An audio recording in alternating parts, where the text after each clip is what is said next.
Hi, so this short little video tutorial is going to walk you through the different steps of Screencastify. You'll see that this presentation that you see on my screen is also part of our PD modules that are in our Tech Squad website.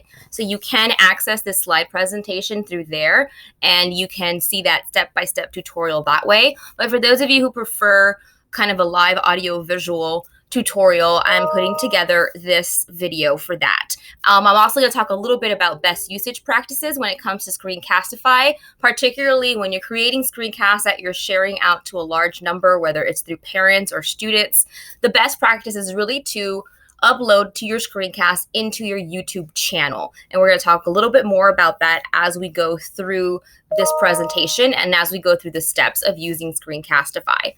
So first of all, Screencastify is up here, and this is just a little extension that goes on your Google Chrome. You go through the Chrome Web Store and download Screencastify onto your Chrome browser. Once you do that, just by clicking on the little orange arrow, you'll find this little pop-up box that shows up on my screen. And this will let you choose how you want to screencast. Whether you're just doing the browser tab, which means that I would only be casting this window that I see open, this tab, then that's the only thing that will be recorded. If I switch over to another tab, I will not be able to see that on my recording. The desktop will then record my whole entire desktop. So I can minimize, I can change tabs, whatever I do on my desktop, that's viewable to my audience. And then finally, the webcam, then of course, it's just your camera. So that would just be yourself that you would be recording that people can see. Screencastify will connect automatically to your microphone and webcam, and it'll ask you to allow permission for them to use it.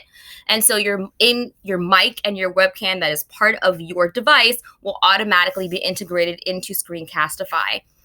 Once you integrate your webcam, it's going to then allow you to either use it, so I can toggle this on or off. So I can choose to have a preview window that can show up on the corners of my screencast that you can see my face. Or if I toggle it off, that means that you'll just hear my voice and just see my screen, and you're not going to see my face. So that's really up to the preference of the person who is creating the screencast. Once you have chosen which one you want to record, and once you have chosen whether or not you want to embed your webcam, it's just as easy as clicking the blue record button, and then you'll get a 3, 2, 1 countdown, and you can start recording your screen. You'll see that at the bottom of my screen, there's these little tools, and these are the tools that come along with Screencastify. So besides just being able to have a voiceover, I also have the ability to draw and erase on my screen as well as I am conducting my screencast. I also have my mouse pointer that I can change different ways to be able to screencast. Now, let's say I am done screencasting. And let me talk a little bit about what happens once you're done.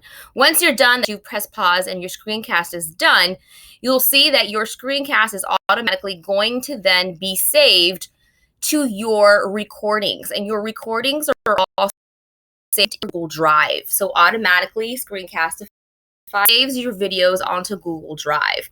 Now, when I click on my video, I am able to go ahead and edit my video by going to the editor, and it allows me to trim my video, to do certain, cut different parts off and merge them together. So I do have that because we do have access to Screencastify Unlimited.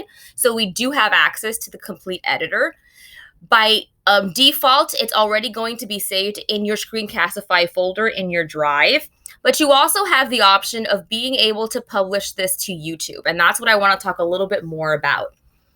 The good thing about publishing to YouTube is that whenever you share screencast videos from your drive, if I'm sharing them out to Classroom or if I'm just sharing it out with the link to my students, to parents, to whoever it is, if there's a large number of people trying to view the video at the same time, it can begin to lag and may not work correctly.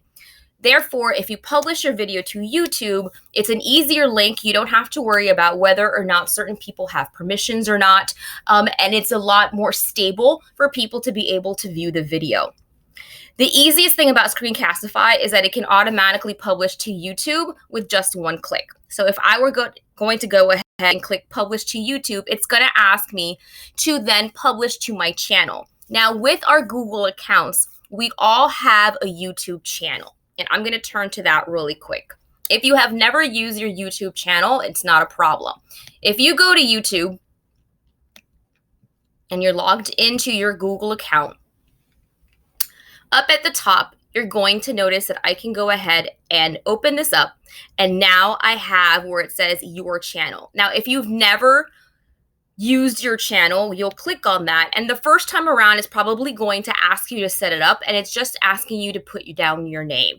Now, one thing to remember, because our YouTube channel is connected to our Google EDU accounts, it's a school account, we need to make sure that we do use our name. Sometimes teachers like to use different names like Miss Mary's class channel or something like that. When we do that, YouTube kind of picks that up as a brand account and may lock your account down because they're thinking that it's some kind of commercialized account. So it's really important that we keep our YouTube channel with just our names to avoid getting flagged by YouTube and thinking that it's a brand account. Once I have confirmed my channel and it's all set up, when I go back to Screencastify and choose my channel, right, it'll let me add my channel. It'll let me then choose my channel using my Google account, and it'll link it. Then I can choose how I want to upload my channel to YouTube.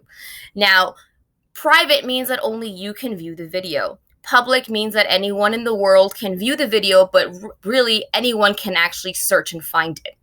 Unlisted will not make your video searchable. So only people who have the link to my video can view it.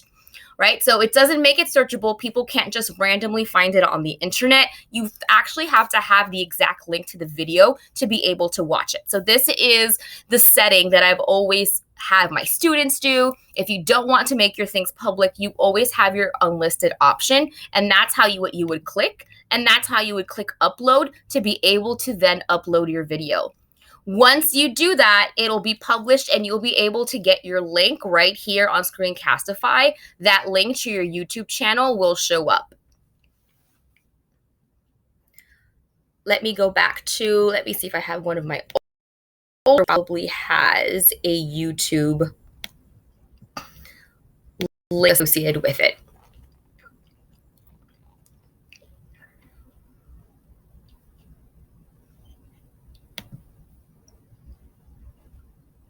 So this has already been published.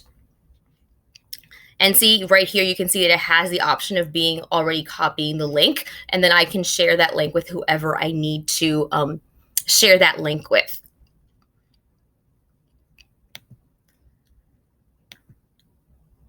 The great thing about the YouTube channel is that I can go ahead and have all of my videos all in one spot.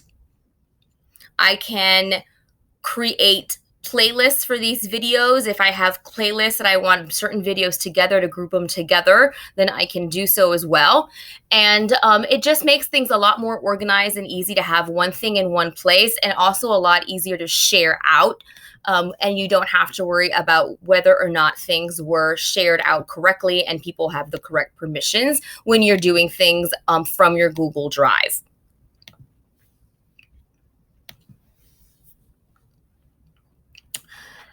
One final thing that I want to make sure that we cover within Screencastify is that when you are first setting up your Screencastify, make sure, and this happens, you just want to double check that you are always saving your videos to your Google Drive. If you choose on my local device, that means that your videos are going to be saved specifically to whatever device you are using. Saving it to your drive means that you'll have access to your videos no matter where you are, as long as you're signed in with your Google account.